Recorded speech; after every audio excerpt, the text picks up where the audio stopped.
નમસ્કાર મિત્રો, IM officer એકેડેમીની special series કે જેમાં આપણે એમસીક્યુ સાથે સંપૂર્ણ ઇતિહાસનું રિવિઝન કરી રહ્યા છીએ. આજે ખૂબ જ એક રસપ્રદ વિષયનો આપણે અગત્યના એમસીક્યુ જોઈશું અને વિષય છે ભક્તિ પરંપરા અને સૂફીવાદ.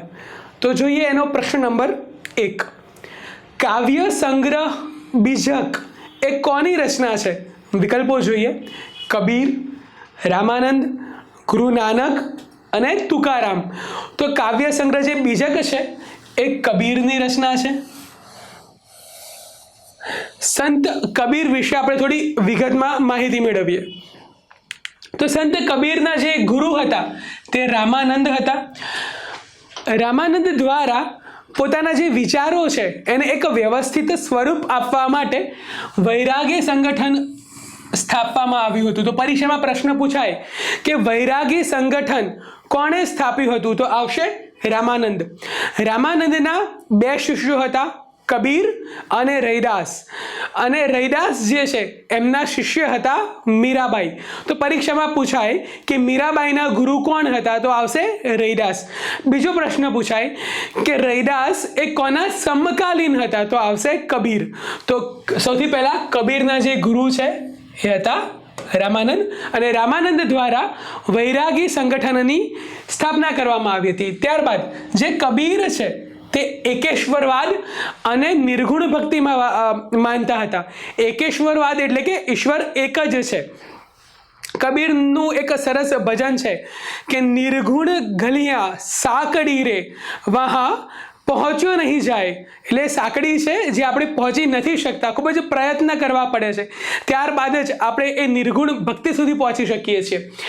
જોઈએ તેમના જે કવિતાઓ છે સંત કબીરની, એ ગુરુ ગ્રંથ સાહિબ, શીખ ધર્મનો જે પવિત્ર ગ્રંથ છે ગુરુ ગ્રંથ સાહિબ, તેમાં કબીરની જે કવિતાઓ છે તેના 3જા ભાગમાં સમાવેશ કરવામાં આવેલ છે. બીજક સિવાય કબીરની અનેક પુસ્તકો છે, તેના નામ જોઈએ: રમૈણી, સાખી અને સબદ. તો રમૈણી, સાખી અને સબદ એ કોની રચનાઓ છે એવો પ્રશ્ન પૂછાય તો જવાબ આવશે સંત કબીર. પ્રશ્ન નંબર 2 જોઈએ: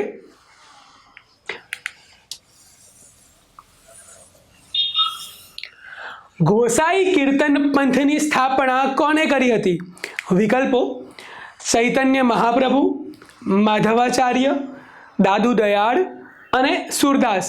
તો ગોસાઈ જે કીર્તન પંથ છે તેની સ્થાપના ચૈતન્ય મહાપ્રભુ દ્વારા કરવામાં આવી હતી. ચૈતન્ય મહાપ્રભુનો જન્મ બંગાળના નવદ્વીપ ખાતે થયો હતો. એને નલિયા પણ કહેવામાં આવે છે. વિગતમાં માહિતી મેળવીએ તો જે નદિયા કે નવદ્વીપ કહેવાય છે ત્યાં ચૈતન્ય મહાપ્રભુનો જન્મ થયો હતો. તેમનું બાળપણનું નામ ગૌરાંગ હતું. અને એમની વિચારધારા શું હતી? તો કે પ્રેમ, નૃત્ય, સંગીત અને ભક્તિ સુધી એનો માર્ગથી આપણે ઈશ્વર સુધી આપણે જઈ શકીએ છીએ. તો જે અત્યારે આ જે પરંપરા ચૈતન્ય મહાપ્રભુની છે તે ઇસ્કોન જે સંગઠન છે તેના દ્વારા હજુ પણ ચાલી રહી છે, અને રશિયા અને યુરોપ જેવા દેશોમાં તેઓ ખૂબ જ સારું કાર્ય કરી રહ્યા છે. જોઈએ પ્રશ્ન નંબર 3. આપેલમાંથી કોણ તૂતી એ હિન્દ તરીકે ઓળખાય છે? તો વિકલ્પો છે: અમીર ખુશરો, કબીર, અબ્દુલ કાદરી અને ખ્વાજા નકશબંધી. તો તૂતી એ હિન્દ તરીકે જે ઓળખાય છે તે છે અમીર ખુશરો. અલાઉદ્દીન ખલજી દ્વારા અમીર ખુશરોને તૂતી એ હિન્દનું ઉપનામ આપવામાં આવ્યું હતું. અમીર ખુશરો વિશે કેટલીક માહિતી આપણે વિગતમાં જોઈએ મિત્રો. ફારસીના શ્રેષ્ઠ વિદ્વાન હતા. એમનું મૂળ નામ મોહમ્મદ હસન હતું. ઉત્તર પ્રદેશમાં જે ઉટાવા આવ્યું છે ત્યાં તેઓનો જન્મ થયો હતો. આ ઉપરાંત બલબનથી લઈને ગ્યાસુદ્દીન તુગલક સુધી જે 7 સલ્તનતના રાજા હતા, એમના કાર્યકાળમાં તેઓ દરબારમાં એક વિદ્વાન કવિ તરીકે રહ્યા હતા. આ ઉપરાંત સંગીતના જ્ઞાતા અને સિતારના શોધક છે. પરીક્ષામાં વારંવાર પૂછાયેલું છે સિતારની શોધ કોણે કરી હતી? તો આવશે અમીર ખુશરો. આ ઉપરાંત એમની એક પુસ્તક છે આવાઝ એ ખુસરવી. એ તો યાદ રહી જાય એવું છે કે અહીંયા ખુસરો પરથી ખુસરવી છે. તો આવાઝ એ ખુસરવી એ કોની રચના છે? તો અમીર ખુશરોની. જોઈએ મિત્રો પ્રશ્ન નંબર 4. વિશિષ્ટાદ્વૈતવાદનો સિદ્ધાંત કોણે આપ્યો હતો? રામાનુજાચાર્ય, વલ્લભાચાર્ય, નિબંકાચાર્ય અને માધવાચાર્ય. તો જે વિશિષ્ટાદ્વૈતવાદનો સિદ્ધાંત છે, જે વિષ્ણુ ભગવાન એટલે કે વૈષ્ણવ ધર્મ સાથે સંબંધિત છે, તે વિચાર આપનાર છે રામાનુજાચાર્ય. તો રામાનુજાચાર્યએ વિશિષ્ટાદ્વૈતવાદનો સિદ્ધાંત આપ્યો હતો. અલગ અલગ સિદ્ધાંતો છે. અદ્વૈતવાદનો જે સિદ્ધાંત છે તે શંકરાચાર્યએ આપ્યો હતો. તો મિત્રો આવા પરીક્ષામાં સિદ્ધાંત પૂછાતા હોય છે, તો એકવાર જોઈ લેશો. રામાનુજાચાર્ય વિશે આપણે થોડી વિગતમાં માહિતી મેળવીએ. જોઈએ, રામાનુજાચાર્ય દ્વારા અનેક પુસ્તકો લખવામાં આવ્યા હતા. એમાં વેદાંત સારમ, વેદાંત દીપક, વેદાંત સંગ્રહમ. તો 3 પુસ્તકો છે: વેદાંત સારમ, વેદાંત દીપક અને વેદાંત સંગ્રહ. આ ઉપરાંત તેઓએ ભગવદ્ ગીતા અને બ્રહ્મસૂત્ર પર ભાષ્ય લખ્યું હતું અને ટીકા કરતો. ભગવદ્ ગીતા અને બ્રહ્મસૂત્ર પર ભાષ્ય લખ્યું હતું. કોને? રામાનુજાચાર્ય દ્વારા. આ ઉપરાંત મૈસૂરના જે રાજા હતા બિટ્ટિક, તેઓ જૈન ધર્મ એ પાળતા હતા, એમાં માનતા હતા. તો તેઓ રામાનુજાચાર્યના સંપર્કમાં આવવાથી વૈષ્ણવ ધર્મ અપનાવ્યો હતો. તો પરીક્ષામાં ઘણી વખત પ્રશ્ન પૂછાતા હોય છે કે રામાનુજાચાર્યના સંપર્કમાં આવવાથી કયા રાજાએ વૈષ્ણવ ધર્મ ધારણ કર્યો હતો? તો રાજા બિટ્ટિક, મૈસૂરના જે રાજા હતા, અને વૈષ્ણવ ધર્મ ધારણ કરીને તેમણે પોતાનું નામ વિષ્ણુવર્મન રાખ્યું હતું. જોઈએ મિત્રો આના પછીનો પ્રશ્ન નંબર 5. દાસબોધ એ કોની રચના છે?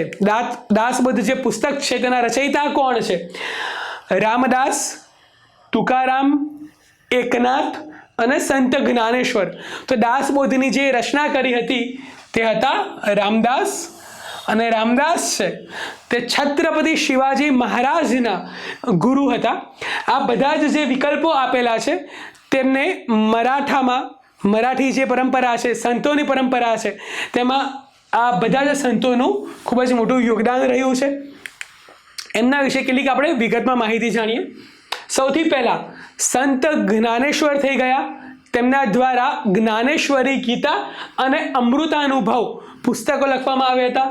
ત્યારબાદ સંત એકનાથ દ્વારા એકનાથી ગીતાની રચના કરવામાં આવી હતી.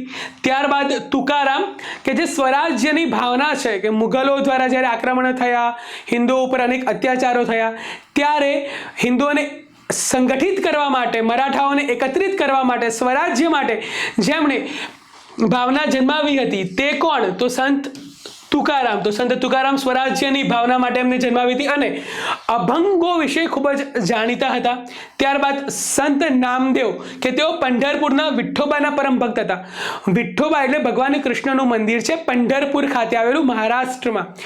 જેમ ગુજરાતમાં ભાદરવી પૂનમે અંબાજી ચાલતા જવાની એક પરંપરા છે, તેવી જ મહારાષ્ટ્રમાં પંઢરપુર ખાતે ભક્તો ચાલતા જતા હોય છે. તો પંઢરપુરના જે વિઠ્ઠોબાના પરમ ભક્ત હતા તે કોણ? તો સંત નામદેવ. ત્યારબાદ જેમણે બ્રહ્મ સંપ્રદાયની સ્થાપના કરી હતી તે દાદુ દયાળ. ત્યારબાદ સંત સુરદાસ.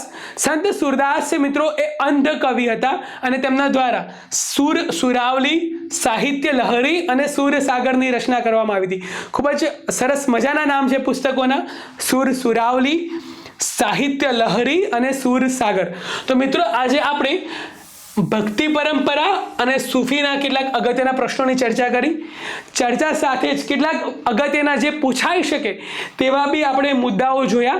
એટલે કે ખૂબ જ ઓછા સમયમાં 10 થી 15 મિનિટમાં આપણે આશરે 30 થી 35 જે અગત્યના ટોપિક છે એ અહીંયા આવરી લઈએ છીએ.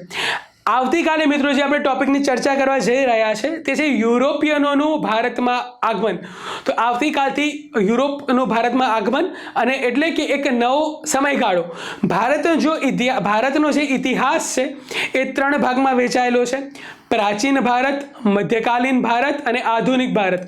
તો આવતીકાલથી આપણે આધુનિક ભારતના અગત્યના વિકલ્પોની ચર્ચા કરીશું. તે પહેલાં મિત્રો એક અગત્યની જાહેરાત હશે.